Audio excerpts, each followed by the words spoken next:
हरिओम. आज बुधवार 15 ऑक्टोबर 2025.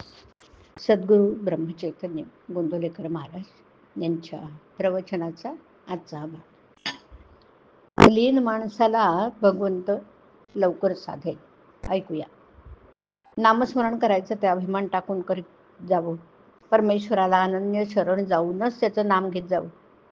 पुष्कळ वेळा आपण साधन करू लागलो म्हणजे आपल्याला अभिमान चढू लागतो आणि त्यामुळे साधन व्यर्थ होतं. संतांकडे जाताना आपण मनामध्ये काही एक बरोबर घेऊन जाऊ नये किंवा काही नेलंच तर भगवंताचं प्रेम न्यावं. आपण प्रपंचाचं प्रेम आणि अभिमान बरोबर घेऊन जातो आणि मग एकावर एक लिहिलेलं जसं वाचता येत नाही तशी अवस्था होते. एखादी वस्तू आपल्याला हवी असं वाटल्यावर आपण तिच्या प्राप्तीविषयी विचार करायला लागतो आणि म्हणूनच पहिल्याने भगवंत हवा असं आपल्याला वाटलं पाहिजे. त्यानंतर त्याच्या प्राप्तीच्या साधनांचा अभ्यास करायला पाहिजे. हा अभ्यास मनाच्या कष्टाचा आहे. क्रोधाला बाहेर येऊ देण्यापेक्षा क्रोध गिळणं यात जास्त श्रम आहेत. असं करण्यामध्ये आज कष्ट आहेत खरे, पण पुढे मात्र सुख आहे हे निश्चित.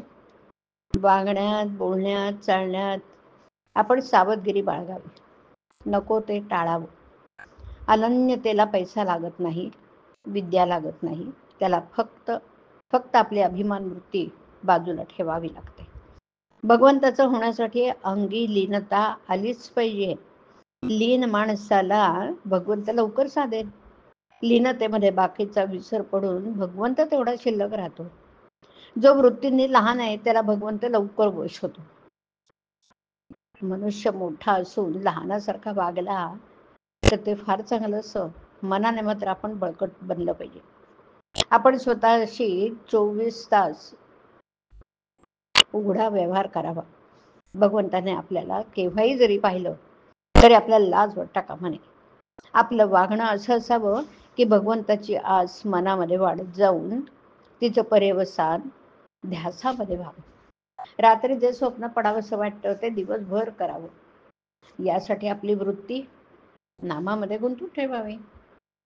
असावे सर्वात पण नसावे कोणाचे, अशा वृत्तीने जो राहील ना त्याला लवकर परमार्थ साधेल. देहाच्या उपचारांना जो भुलतो तो भगवंताला अगदी विसरलेला असतो. पण ज्याचं अनुसंधान मजबूत असते त्याला जगातल्या ऐश्वर्याची किंमत नसते.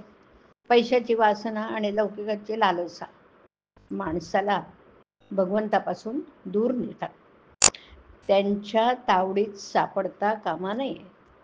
लोकेशणा आणि धनिष्ठा या दोन्ही गोष्टींचा संबंध प्रपंचात वावरत असताना येणारच. तो टाळता येणं कठीण आहे. पण ज्याला भगवंताचं प्रेम पाहिजे त्याने त्यांचा गुणधर्म ओळखून त्यांना वापरावं.